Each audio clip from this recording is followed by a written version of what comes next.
Ini syuting jika aku menjadi ya.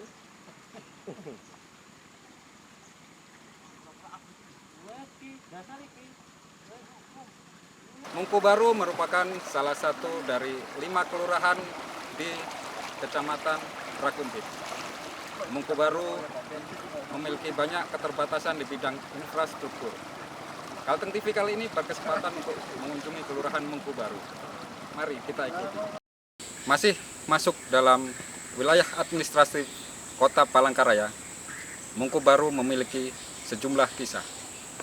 Di antaranya Sandung Bawi Kuwu, Huma Gantung atau yang lebih dikenal masyarakat pada umumnya Huma Betang, konon dibangun 1927, dan berbagai kisah dari profil Kelurahan Mangkubaru di bidang pendidikan, kesehatan, kebudayaan masyarakat sekitar sangat menarik diulik.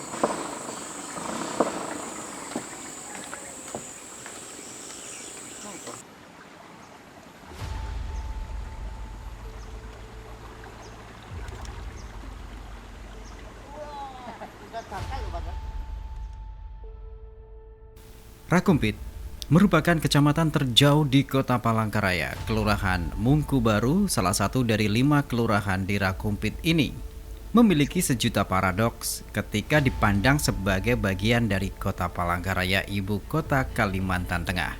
Ya, upaya mandiri masyarakat membuka isolasi tak didukung pemegang kunci kekuasaan tertinggi. Usaha membuka badan jalan sepanjang 5 km agar tembus ke jalan negara tampak tak bermakna. Kini kembali menjadi hutan belantara. Jerit Rakumpit seakan mencubit mereka yang kerap memakai jas berlapis nama rakyat. Jerit Rakumpit seolah terdengar melengking ketika bincang-bincang dengan warga setempat. Guru, dokter, damang, tetua kampung, hingga rakyat jelata mengaku selalu usul melalui musyawarah tahunan bersama pemerintah. Bertahun-tahun hingga lupa jalan yang dibuka swadaya oleh warga, tak dibantu pengayom maupun pelindung dan pemimpin masyarakat. Kini, hanya 5 km jalan yang sudah menembus jalan negara itu pun kembali tertutup belukar. Padahal, keinginan warga Mangkubaru, jalan swadaya tersebut penghubung utama seluruh kelurahan di Kecamatan Rakumpit, Kota Palangkaraya. Ironi, di kota sendiri semakin abadi. Guru honorer maupun guru tidak tetap alias GTT hanya pasrah nasibnya membaik melalui penyambung lidah pemerintah. SDM dan fasilitas pendidikan jauh dari kata kota. Itu rasanya kurang. Cuma 4.200.000 1 tahun. satu semester. Tapi pulang pergi ke sana itu berapa? Kalau ke Palangka. Iya, ke Palangka betul. Ngurus ini apalagi ya kalau ada kesalahan. Saya di sini. Jadi guru honorer di sini. Jadi guru honor dari tahun 2005. 2005. Itu gajinya 15.000 per anak ini ya? Iya, iya. 1 bulan. Oh. Paling banyak berapa murid kalau itu? Kalau 15.000 satu bulan berarti paling banyak murid berapa kalau itu? 20 ada? Ada? 20 rata-rata ya? Iya. Cuma 15.000 aja ya per anak itu ya gajinya ya? Iya. Sudah 2005 berarti 15 tahun ya? Iya. Sudah pernah dapat tawaran dari PNS atau Belum. coba-coba melamar gitu? Sering. Sering, tapi gagal terus Gagal terus. di PNS itu? Iya. Ya, mungkin mewakili guru honorer ya. Mungkin apa yang mungkin mungkin yang diminta prioritaskan oleh pemerintah jika ada CPNS mungkin ya? Iya. Apalagi ini di daerah ya, mungkin Iya. di pinggiran ya, mungkin ibunya sudah beberapa kali mencoba untuk CPNS tapi gagal ya. Mungkin apa harapannya mungkin dari pemerintah, Bu? Kami guru honor itu bisa diangkat aja jadi Jadi PNS. Iya. Oh, iya. Tak jauh berbeda, SMA Negeri 9 Palangkaraya pun banyak keterbatasan. Sekolah tatap muka sudah dijalankan meski sebagian wilayah Palangkaraya lainnya belum zona hijau. Kondisi seperti ini dalam artian ya, lingkungannya dengan keterbatasan, baik lokasi sekolah yang ruangannya banjir, ya lampunya juga dengan seadanya gitu ya, sinyal seadanya. Makanya kami kadang-kadang melaksanakan kegiatan belajar banyak terkendala juga sebenarnya. Kami mengharapkan sebenarnya yang paling utama itu di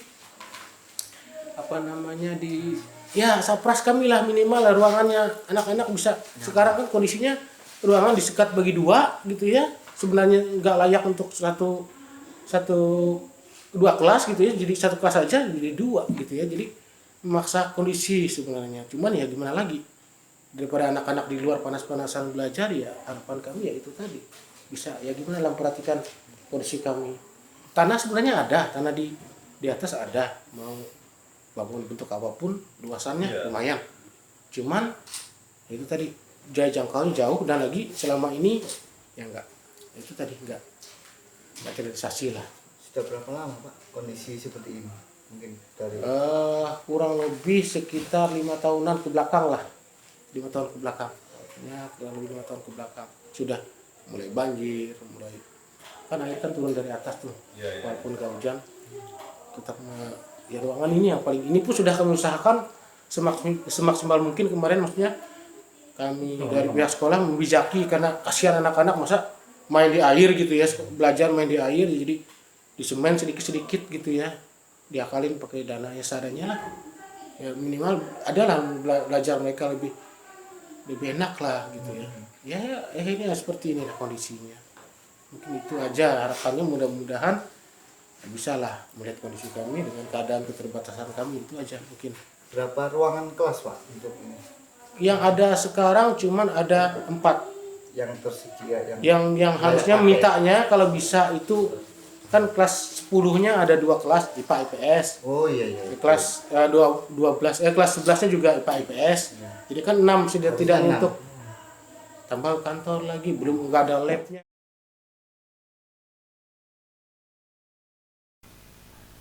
Dilema dunia kesehatan sangat berbanding terbalik.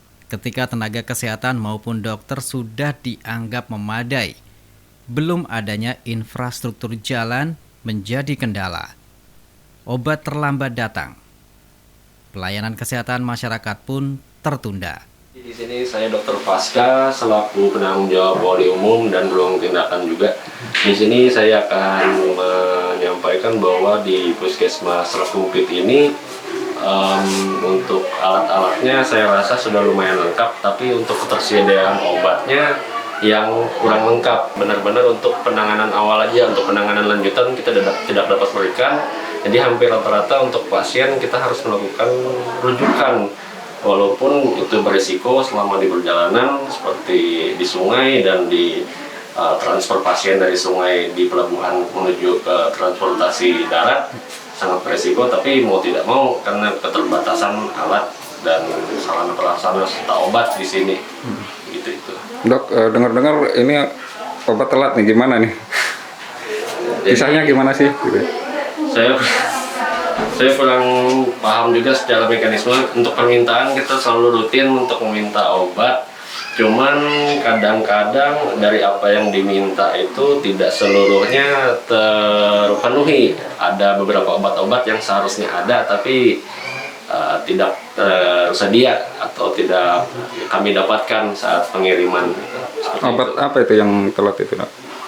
Obat-obat yang telat itu seperti obat-obat untuk penyakit-penyakit hipertensi, obat-obatan khusus lah untuk hipertensi, obat-obat yang pada umumnya dibutuhkan di sini seperti obat anti hipertensi, antibiotik, kemudian juga anti nyeri, analgetik. Kadang-kadang dari apa yang kami minta tidak seluruhnya akan ada tetap terpenuhi, tapi tidak seluruhnya terpenuhi. Jadi secara permintaan tidak seluruhnya terpenuhi, tapi ada, tapi ya itulah nggak memenuhi apa yang kami perlukan, karena kan untuk kayak seperti antibiotik tidak sama antara antibiotik A, B dan C. Apalagi untuk setiap variasi jenis penyakit yang tersedia yang ada di sini kan banyak. Jadi kami juga secara medis memerlukan pasokan pilihan untuk variasi dari antibiotik yang beragam juga gitu. Jadi kalau terbatas, otomatis opsi kami untuk memberikan terapi pun juga terbatas. Demikian. Termasuk untuk kalau perlu penindakan dan sebagainya, ngaruh nggak itu? Sangat berpengaruh. Jadi sarana prasarana terutama obat-obatan dan bahan habis pakai itu sangat berpengaruh, terutama untuk tindakan, apalagi yang sifatnya life saving. Kalau secara alatnya aja sudah terbatas atau obatnya terbatas, walaupun tenaganya ada, otomatis kita juga nggak bisa lakukan apa-apa kalau kita nggak memiliki modalitas utamanya. Ditambah fasilitas super minim, terlihat pada hampir seluruh ruang poli yang isinya meja dan kursi saja. Apalagi hingga saat ini Puskesmas Rakumpit belum punya mobil ambulans. Yang ada hanya mobil puskesmas keliling. Diparkir di muara sungai, berjarak 1 jam perjalanan menggunakan perahu cepat atau speedboat dari Kelurahan Mungku Baru.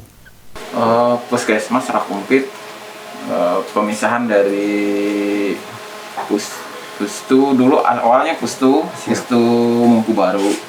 Dia bergabung dengan Puskesmas Bukit Batu.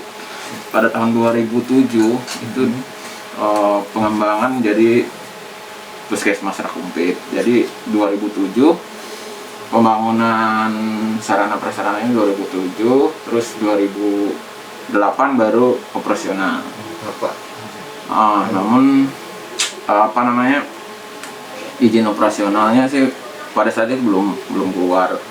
Yang keluar itu baru tahun 2015 baru ada izin operasionalnya. Nah, kalau dia operasionalnya sendiri itu 2008. Untuk saat ini yang di Puskesmas Induk sendiri itu ada, kalau untuk puskesmasnya sendiri sih sekitar 23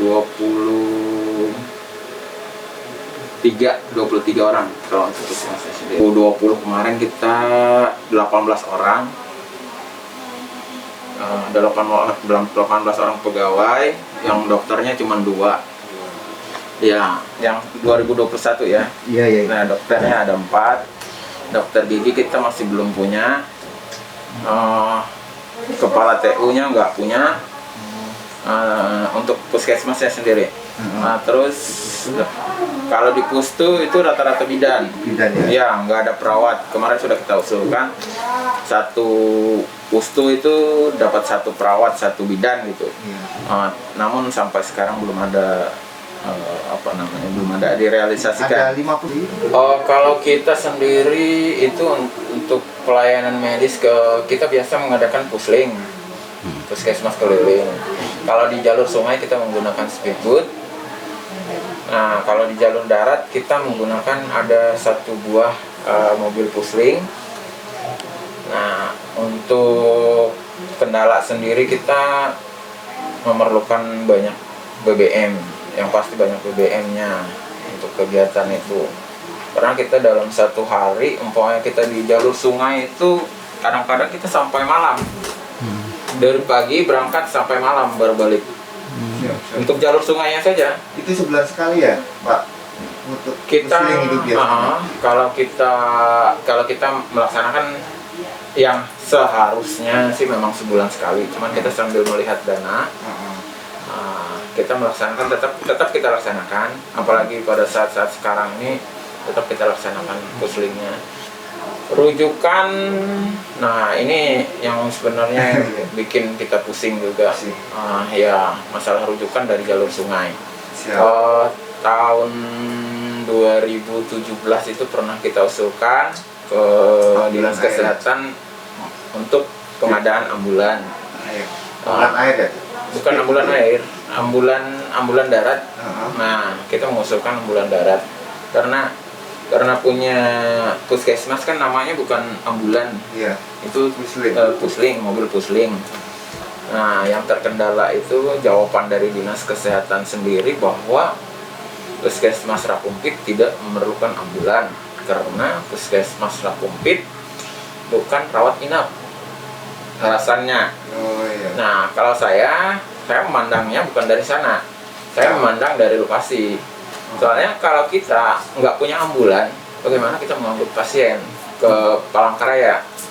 Itu kalau saya, makanya saya kemarin mengusulkan gimana sih, tapi mungkin Dinas Kesehatan punya pandangan lain, jadi kita nggak diberi ambulan. Kalau untuk rujukan seharusnya sih berjenjang dari puskesmas sendiri, biasanya ke rumah sakit kota, yang paling utama ke rumah sakit kota, bisa ke Bayangkara atau ke TNI, atau yang paling sering tuh bukan Muhammadiyah, yang paling sering ke Doris. Ini karena apa? Kemudahannya. Kalau kita ke rumah sakit kota kan kita sulit sekali, transportasinya yang sulit. Nah itu kemarin kalau Dinas Kesehatan maunya mereka harus ke rumah sakit kota.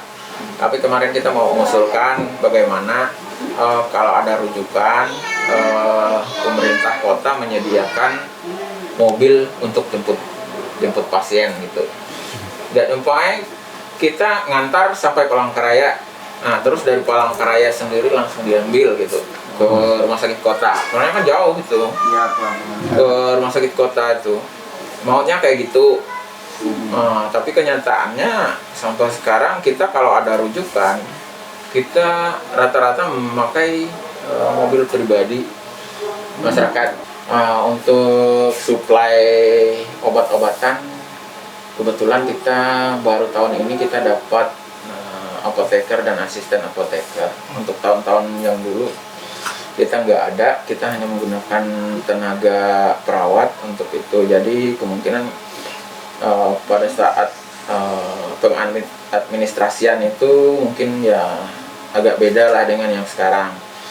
Jadi untuk obat-obatan sendiri, kalau dulu mereka kadang-kadang mengantar ke Muara, jadi kita jemput dari Muara. Dari gudang IRK itu mengantar ke Muara.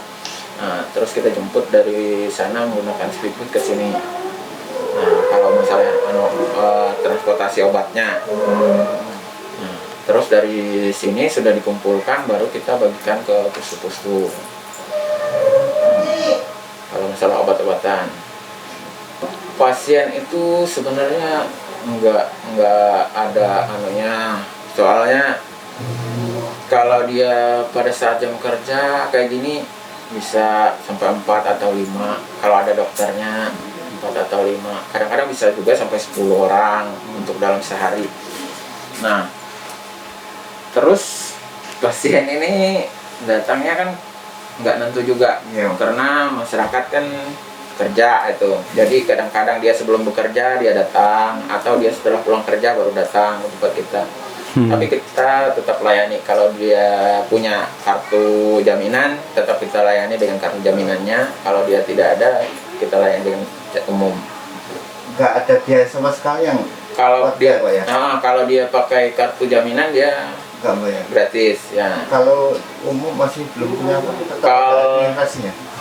Kalau umum kita kan ada perdanya masing-masing pada setiap tindakan. Jadi apa untuk pemeriksaan yang biasa itu ada untuk pemeriksaan dokternya itu 15.000, untuk pemeriksaan perawatnya 6.000. Jadi untuk setiap pasien umum itu setiap berkunjung itu 21.000. Tugas kita Bu Wahyu dengan Pak Junedi yang di sini untuk melayani penerimaan pasien.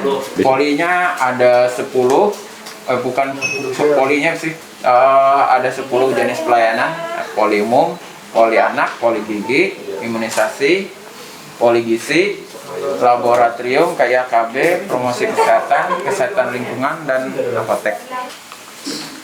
apotek dilayani oleh apoteker Ilmiatun sama asisten apotekernya Pak Jatinugraha. Ada 2 orang, sebenarnya 3 orang, satunya ditarik ke dinas. Pelayanan baru tahun ini kita dapat apoteker.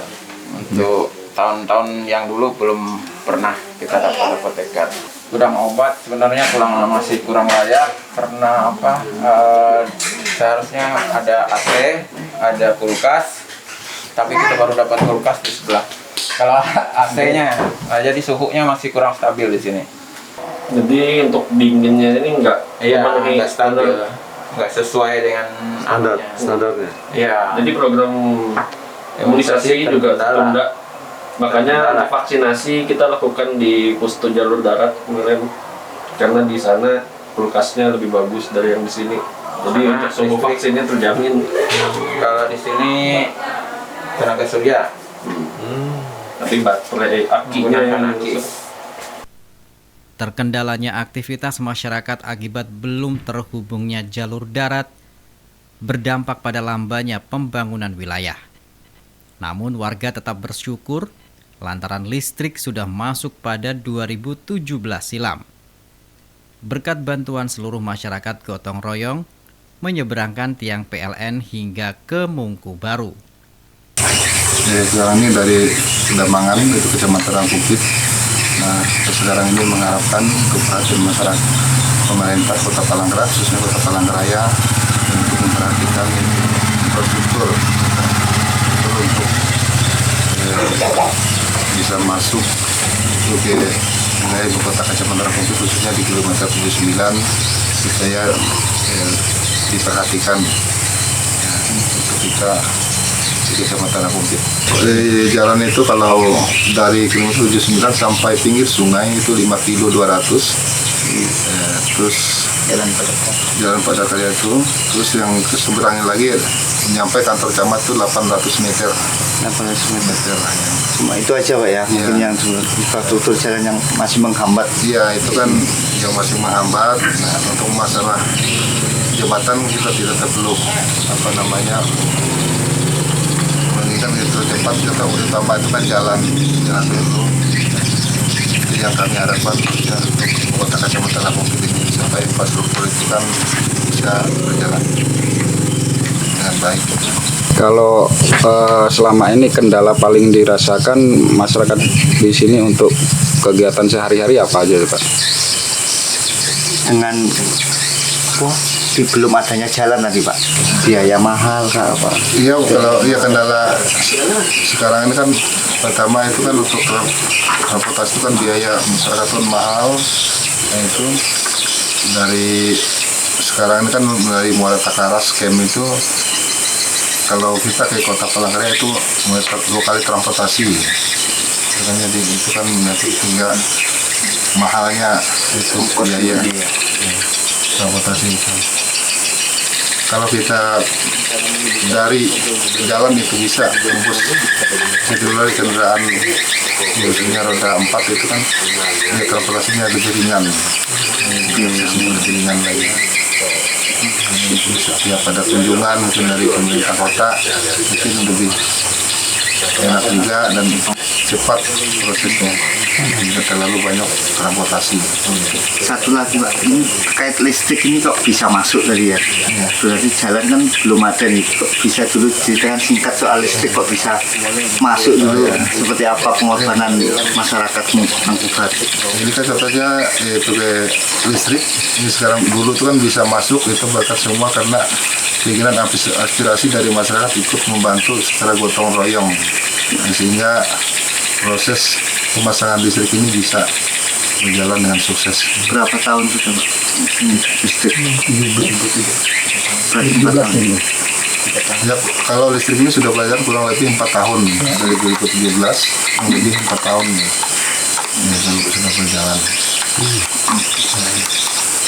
Walaupun suasana jalannya belum ada, tapi masyarakat tetap antusias, optimis supaya listrik bisa nyampai di 5 kelurahan di Kecamatan Rangkumpit ini jalur sungai. sampai sekarang bisa terakses. Tangan-tangan terampil, semangat mengabdi, terus digaungkan para pelayan publik dan masyarakat setempat. Saluran telepon pun nihil.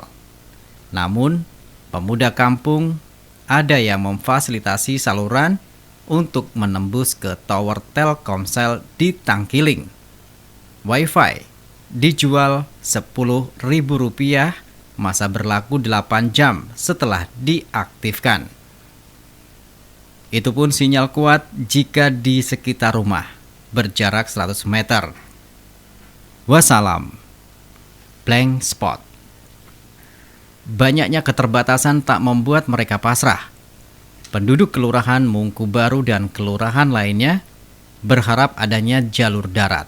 Minimal ada bantuan agar badan jalan yang dibangun swadaya masyarakat mendapat sambutan baik oleh pemangku kebijakan.